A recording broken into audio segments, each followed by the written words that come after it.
for the school district in the near future. We're going to speak about some of the ways our district and AEA are coming together to support our students and community, and we have been overwhelmed by the goodwill of many people across the state. We will speak about ways that people can help. As we focus on supporting our students and faculty, the most important question we have to answer is when school will open again.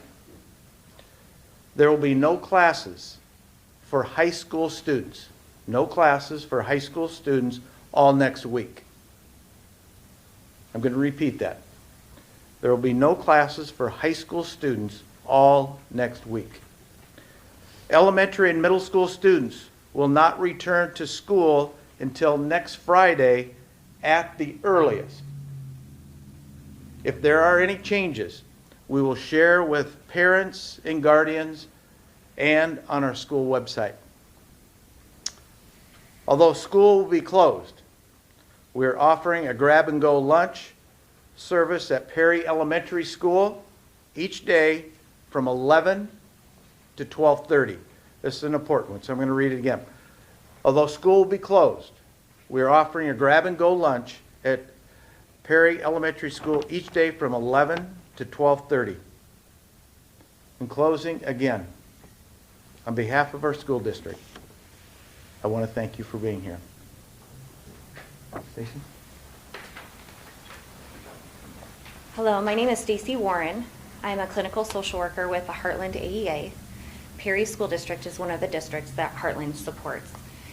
We have been working with Clark and his team, community providers, community mental health providers, local law enforcement, emergency management, CISM staff to be able to come together to provide some emotional and crisis response following this event. So yesterday we started at the community center. We met with staff and students, primarily staff that were in the buildings or affected, and then we worked on devising a plan for what does our triage look like. What are we going to do today, and then what does that acute care and then long-term care look like to support the school staff and students, families, and community. So today we met with we started the day by Superintendent Wicks started the day by an address to all of the staff. We talked about what our agenda and what moving forward would look like and how we were going to provide support. So we had a team of critical incident stress management professionals. That's a national certification and training, generally meant for law enforcement officers, but that was applied for our staff today because they had been witness to a traumatic event or had been experienced that. So we had the CISM faculty staff from the state of Iowa come in and help provide that support. Teachers and staff reported that they felt very supported by being able to have opportunity to have access to that resource. From 10 to 3 today, there were about 80 staff that attended the stress management debrief. Then from 10 to 3 today, we worked with local community mental health providers and the crisis advocacy team, and we provided for staff and students some brief response. We have some materials and resources that we'll continue to provide. One thing that we really want to talk about is for parents. Parents, if you have students at home that are worried about the event, about how they're feeling, you're not sure what to expect from your child, I want you to really think about what is their typical behavior like. If you see a behavioral change, make sure you're checking in with them. Check with them frequently and often. You may have students that look really stoic and they're not having they're not crying or they're not talking about it. People grieve and respond to grief differently. What we really want to make sure that you're paying attention to is if there's any behavioral changes. Make sure you're checking on your students. There are lots of referral sources that we can get you to get additional short and long-term care. Mayor. Hello, I'm Dirk Kavanaugh, Mayor of Perry. Just want to say that we are deeply appreciative of the law enforcement, the first responders from Perry, and the hundreds of others that came from all across the state. They had a rapid and highly coordinated manner in which they responded, and it really contributed to this not being a worse incident than what it was. So thank you to all. Want to mention that Iowans are generous and supportive in times of need. We've had many calls today from people wanting to help any way they can. So there has been a fund set up at the Raccoon Valley Bank for monetary donations under the Perry Schools. And if you are interested in making other types of donations other than monetary donations, please email Joyce Scott at joyce.scott@g.perry.k12.ia.us. And she will try to help you out and let you know what you can do to help us out in this manner. So thank you very much.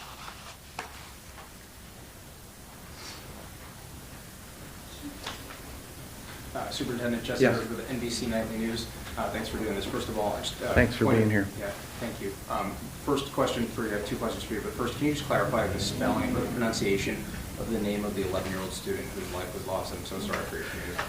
Yeah, appreciate that question, and we're concerned about every kid. I'm not going to do specific spellings of any student. Okay, so you can't give us No. the pronunciation of the name? No. Okay, and then the other question I have for you is, a student tells me that well before this incident yesterday, they brought to your district information about Dylan Butler discussing getting in a shootout with police. Curious what your district did with that information. I do not know that information. That is news to me, what you're sharing right there. So no comment. That would be more of the law enforcement, but Well, that I'm was asking about not. school discipline. I'm not asking about this incident. I'm not asking about school discipline regarding Dylan Butler in recent years. Yeah.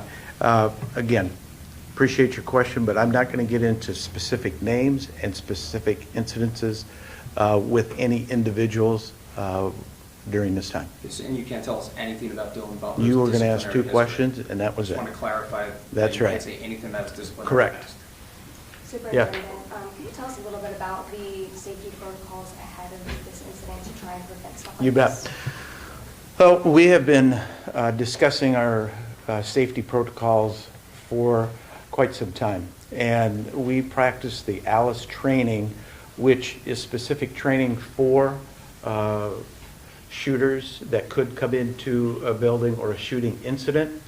So one of the things that we feel very good about after being in this situation is that our kids, our staff, our administrators did a tremendous job of getting out of the building in a very quick way. So I feel that our practice, our teaching, our learning on the ALICE training, if there is a shooting incident, helped us tremendously. Question about reports of bullying specific to the shooter. Can you comment on that, or were you aware of that at all? No, I'm not going to comment on individual cases, but I want to say that, like I said in my first comments, we care about every kid. We take every bullying situation seriously. And our goal is to always have that safe and inviting atmosphere. But I'm not going to comment on this individual case as well as any other individual case. Can you also update us on the students who were injured? What is the current condition, if you can share that? Again, that would be from our law enforcement, and I do not know the exact conditions for those kids. Okay? Question? You spoke about mental health resources that you're giving out specifically today at the library. How long are you extending those resources for student and staff? Well, this is our second day. Yesterday, of course, was the horrific incident. So today we started, as Stacy alluded to, with the staff. This afternoon we had from 10 to 3 for students and families, and then we're going to have that same service available tomorrow, 10 to 3. And then we've also talked about this for down the road, not only tomorrow, but then next week and the week following. We realize that everybody handles a traumatic experience at different rates. and in different ways. So we want to be very cognizant of that, and working with the AEA and Stacy and her team, we're going to provide, again, anything we can do to help students transition into school for teaching and learning. So we want to continue that. For specifics, tomorrow, 10 o'clock, 3 o'clock, Perry Public Library. And just to follow on that, how well attended are those thus far? I was told 213 is who we served for today, 213 students. and 80 staff with a CISM. So the staff was from 8 o'clock to 9:30, 10 o'clock to 3 was the 213, right? Okay? Thank you. All right, yes. Superintendent, the 7 people injured, are you able to say, are those all related to gunshot wounds, or are some of those injuries people running away from the scene? Yeah, again, not avoiding any questions, but I've been directed very specifically with law enforcement that when it's a law enforcement question or information, that's for those guys to answer, and I'm not, I do not have the authority to do that. And follow specific to the school, just the thinking behind having the elementary and middle school start on a separate day from high school. I guess Yep. What went into that thinking? Yep. Good question.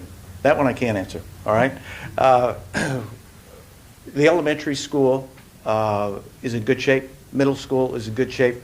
There is some damage to the high school, and that's going to take some time to clean and repair. So we want and are committed to having that school look like it did 2 weeks ago. And we want the students to be able to come in here and see that it looks like Perry High School. So more about the physical appearance of the school as opposed to, I guess, kind of where different students are at? That is correct. And you said, sorry, next Friday, middle school and elementary at the earliest? Correct?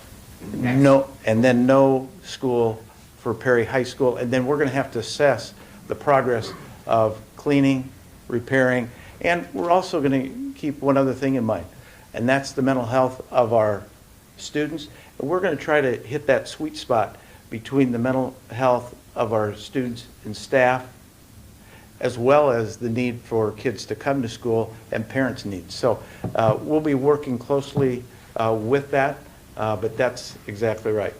Yep. Is it pretty contained to one area of the school in terms of some of the cleanup that you mentioned? I just am going to say that there are various repairs and cleaning that we need to do. How would this have played out without Principal Just say, we got a hand up over here. How would this have played out without Principal Marburger?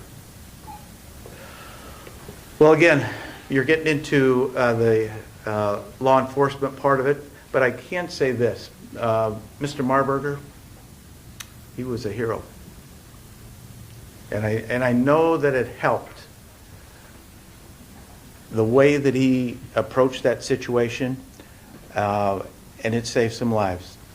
But I'll also say this, not only with Mr. Marburger, but we had Mr. Snogren, associate principal. He did some actions that also saved lives. We hate to see anybody injured, and for sure any deaths, but because of the heroic things that they have done. We had some deaths, 2 deaths, but we're very proud of the way they handled it. They're heroes, along with Mr. Benke, Mr. Jessen. They were heroes, as well as our students. I know we had another staff member, Mrs. Steele, that helped another student get out. So we have some great heroes, not only for our administration and our adults, but wow, did the kids do a fantastic job of getting out there and doing what we've been trained to do on whoever question that was. All right? Got it? Just one more thing. I just want to clarify that Yep. the DPS did publish the name of the student who was injured, and just out of respect for him, are you able to provide us the pronouncer so that we get that correct? I am not, and I'm just not going to deal with any specifics with any of the students. Again, I know what I'm authorized to do. I want to stay in my lane. I want to be respectful to the process. Sheriff Department, Dallas County Sheriff would be who I'd be contacting with that. Superintendent Wicks, as the leader of the school district, from the moment this tragedy unfolded to where we are today, how have you processed these events and how to move forward as well? Well, that's a big question. We have, first of all, yesterday, we wanted to make sure everybody was safe. Okay? First and foremost. Second thing, we wanted to make sure after that, after meeting with a number of different agencies, both law enforcement, AEA, the city, now we have to look at the healing part. So we started with the safety, which I've already spoken to, the heroic moves that the students and staff have made. The second part of that is healing. And with that, Stacy spoke to that, serving 80 of our staff members who, by the way, came out of those meetings saying, what a difference maker this has been. Serving 213 students and families. So the healing process will continue. And the final thing with that is that we want to, through that process, bring hope for every single family. My follow-up to that Folks, we're would going be- to wrap it up. Right here? More questions, and then we're going to wrap up. Right here. We got one right? Perry's making global headlines. What do you think is important for people to know about this community and the schools? Number one, we have tremendous support for the schools, for the students, from our community in a number of places. We have resilient people, and we're going to provide a safe and inviting atmosphere like we have been each and every day up to this point, and we're going to continue to work extremely hard to do that. So we're proud to be a Blue Jay. We're proud of the resiliency, and we're going to be taking this challenge on and keeping the students' needs in mind as well as the staff. Just a follow-up question right here. Wondering if the school district is going to implement any new security measures or different strategies to help prevent something like this from happening down the road. We'll always analyze and assess exactly what happened. Is there anything else that we could have done? One thing that we just talked about this morning was to have an increased law enforcement presence at each of the buildings. As the governor said earlier, she'd be providing any of the resources needed to make sure that Perry Schools was back on the road to success. So that I know is one. After that, we need to continue now. The discussions after the healing is to go forward and assess how can we be the most successful that we can, and we're going to get some information from law enforcement. Okay? Mr. Wicks, I'm just wondering if you could provide some context and clarity on, I know it was the first day back from winter vacation, what kids were doing is very early. Was there band practice? Were kids coming in for breakfast? I know, or were they just the ones that were there early, kind of getting in? Yeah, students start coming in to breakfast around 7:30, 7:25. So there were students that were starting to come in for breakfast. A lot of the buses start dropping off about 7:30, 7:35, and so that was the situation there. Superintendent, for talking about security and safety, how important was the SEER system that your school incorporated? Critical. We hit that Sears button. I think Mr. Snogren, if I'm not mistaken, the associate principal, went in. That got pressed right away, and I think it was within 7 minutes of getting the button pushed that we had law enforcement there. And soon after that, we had over about 150 law enforcement and ambulance, any kind of service that we needed. So it was critical, and for sure, I think it's still another way that we were able to save lives. Superintendent? Yep. You mentioned some of the heroism. Is there any specific stories or anecdotes that you heard of teachers or students that acted particularly heroic? Well, you know, if I start getting into specifics and I leave somebody out, I'd like to maybe talk more in general terms, and that is, we had, once everybody got word that there was a shooter, everybody followed our Alice training to either barricade or move quickly out of harm's reach. Like I mentioned earlier, you know, we had some adults that did some very heroic things. As you know, the process went through, saving kids from coming in, delaying the shooter, to ushering other kids that were maybe struggling. We had Mr. Jessen, the middle school associate principal, that carried a wounded student into a safe area. So it's a situation where if you want to be with a great team, that's what we have. Superintendent, on the mental health side of things. Yep. Preventative protocols to like intervene ahead of situations where the Dillon bumpers don't end up doing this. What did you guys have in place? Well, we have an extensive service at each level: high school, middle school, elementary. Also, as we partner with the AEA, we have so many protocols and services for at-risk students that in our ratio with guidance counselors to students is very low. So we feel that those students that ever need help with their mental health, they're able to get it in a very, very short amount of time. So again, if we feel that there's things that we cannot meet the needs, we have a number of avenues that we reach out to and organizations. So if people need help, we can get them help.